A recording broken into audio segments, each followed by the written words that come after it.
Ce matin, on parle de bande dessinée aussi. C'est avec Mathieu Van Overstraten. Mathieu, j'ai en main ici une BD signée par une autrice flamande. C'est du belge. Oui, ça s'appelle Hilde, les femmes des Nibelungen.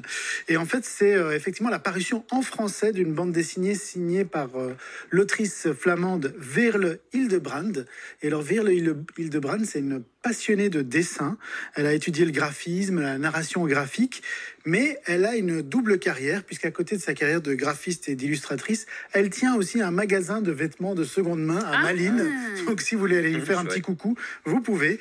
Et donc, dans Hilde, elle a voulu en fait rendre hommage à ses racines allemandes, puisque ce récit est une relecture féministe du mythe des Nibelungen. C'est pas facile à dire. Oui, c'est dur à Alors, dire. qu'est-ce que c'est la chanson des Nibelungen? C'est un poème épique germanique du Moyen-Âge, et sans doute que les amateurs d'opéra et de musique classique connaissent bien ce récit, puisqu'il a inspiré toute une série d'opéras de Richard Wagner.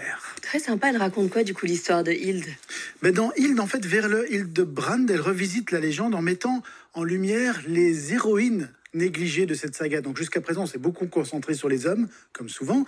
Et maintenant, on décide de s'intéresser aux femmes. Et les deux femmes qu'on voit sur la couverture, elles s'appellent Kriemhild et Brunhild, d'où le nom de la BD Hilde. La blonde, c'est la princesse Kriemhild, qui est la fille du roi Dankwart. Elle vit au château de Burgwelz, la capitale de la Burgondie, et elle est espiègle, elle est intelligente, mais comme toutes les princesses de son époque, elle va découvrir qu'elle est surtout destinée à servir de monnaie d'échange pour forger des alliances avec d'autres puissances. Et son frère Günther, qui est un peu pleutre, un peu influençable, quand il monte sur le trône, il passe un accord avec le prince Siegfried, un aventurier aux exploits légendaires. On dit même qu'il aurait tué un dragon.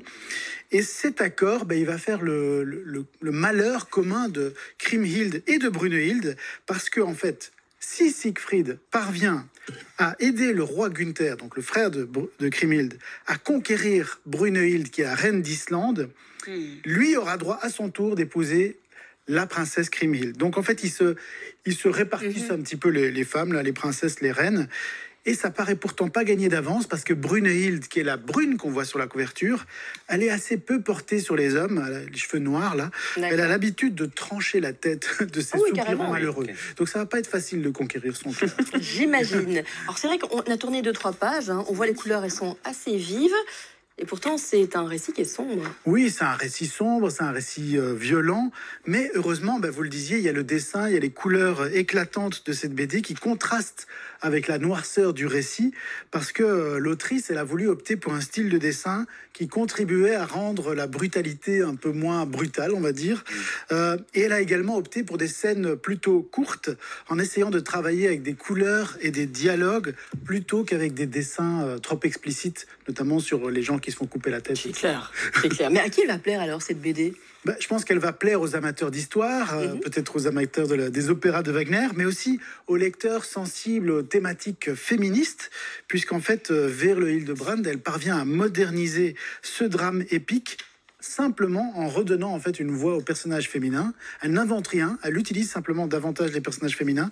Donc elle a conservé les éléments principaux de l'histoire originale, mais le simple fait de relater l'histoire en tenant compte du point de vue actuel sur le patriarcat et le féminisme, lui confère une tournure plus moderne. Et donc les femmes, dans ce récit, elles prennent la parole, elles s'opposent à leur destin et elles deviennent des personnages principaux. Et donc c'est un récit classique qui va plaire aux gens qui aiment l'histoire classique, mais remis au goût du jour. Donc c'est ça qui est intéressant dans cette BD. Ça a l'air super. Très sympa. Je crois que c'est validé par Carole. Oui, ça a l'air très très chouette. Vous la voulez, la BD ?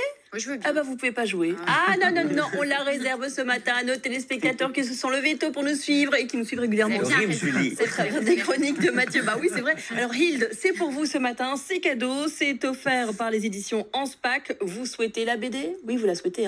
Vous envoyez maintenant un petit SMS. Le code c'est Hilde au 6003. C'est 75 centimes le message. Après, rien ne vous empêche de l'offrir à Carole si vous gagnez, évidemment. C'est vrai aussi, ça. Vous la partagez. Bonne idée. Ça se partage aussi, un livre, une BD.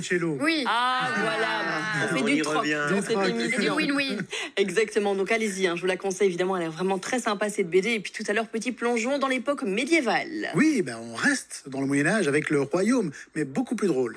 Ah, trop bien, ça a l'air très sympa à découvrir, ces petites BD, tout ça, à découvrir aussi sur un blog, le site de Mathieu. Mathieu, c'est age-bd.com. C'est ça, vous le connaissez par cœur. Je vais souvent, en fait, trouver des petites idées. En fait, quand on ne sait pas quoi offrir pour un anniversaire ou autre, je trouve qu'une BD, quand surtout c'est bien expliqué par Mathieu, on fait en général des choix assez adaptés à la personne.